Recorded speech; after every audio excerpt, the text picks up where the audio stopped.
आपके भीतर बैठे प्रभु को मेरा प्रणाम स्वीकार करें।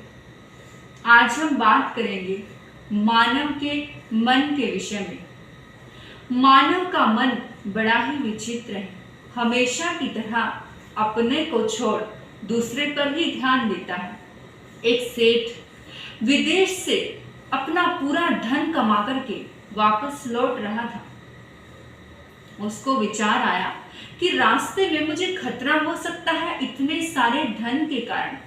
तो उसके पास जितना भी धन था उसने उसका एक हीरा लिया और एक डिब्बी में संभाल करके रख दिया।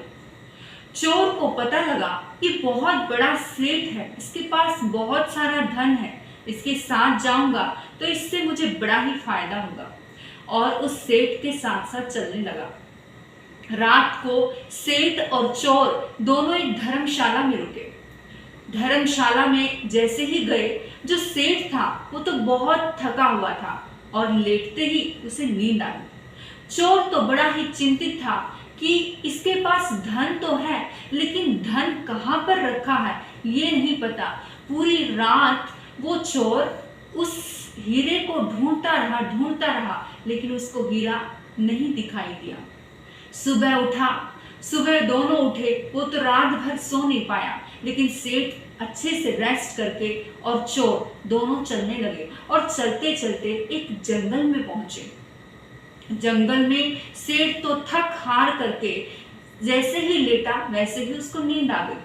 लेकिन चोर अभी भी बड़ा चिंतित था कि आखिर ये सेठ आराम से सो जाता है, इतना सारा धन है, मेरे पास कुछ भी नहीं है तो भी मैं रात भर जागता हूँ और अपना धन आखिर कहाँ रखता है कुछ पता ही नहीं चलता। सेठ तो आराम से सो गया, लेकिन वो चोर अभी भी पूरी रात्रि ढूंढ, लेकिन उसे वो हीरा नहीं दिखाई दिया। अगली तीसरी रात्रि वो एक मंदिर में पहुंचे, और मंदिर में जैसे ही पहुंचे, पूरी रात सेठ तो अच्छे से सो गया, लेकिन चोर फिर पूरी रात उसका धन ही ढूंढता रहा, उस हीरे को ही ढूंढता रहा कि सेठ ने आखिर हीरा कहाँ पर रखा है। लेकिन उस चोर को हीरा नहीं दिखाई दिया।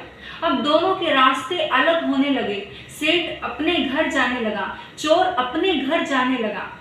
और फिर चोर ने जाते जाते सवाल किया कि सेठ जी आप जा तो रहे हो, लेकिन मुझे एक सवाल का जवाब दे करके जाना कि जो रात को, तो सेठ ने कहा कि मैं बड़ी ही शांति से सो जाता था क्योंकि मैं वो डिबिया आपकी ही सामान में रख देता था। चोर के सामान में रख करके मैं आराम से सोता था, क्योंकि मैं मानव के मन को अच्छे से जानता हूँ कि वो हमेशा की तरह अपने आप को छोड़ करके दूसरों पर ही ध्यान देता है। तो हमें इससे सीख मिलती है कि दुनिया का हर इंसान अपने आप को छोड़ करके दूसरों पर ध्यान देता है, इसलिए अपनी जिंदगी में दुखी रहता है।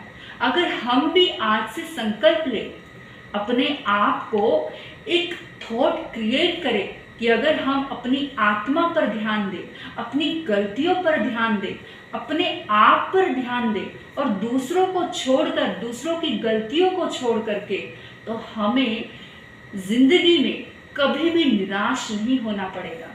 तो आपने मुझे सुना, मैं आपकी बहुत आभारी हूँ। अंत में आपके भीतर बैठे प्रभु को प्रणाम करती हूँ। मेरा प्रणाम स्वीकार करें, स्वीकार।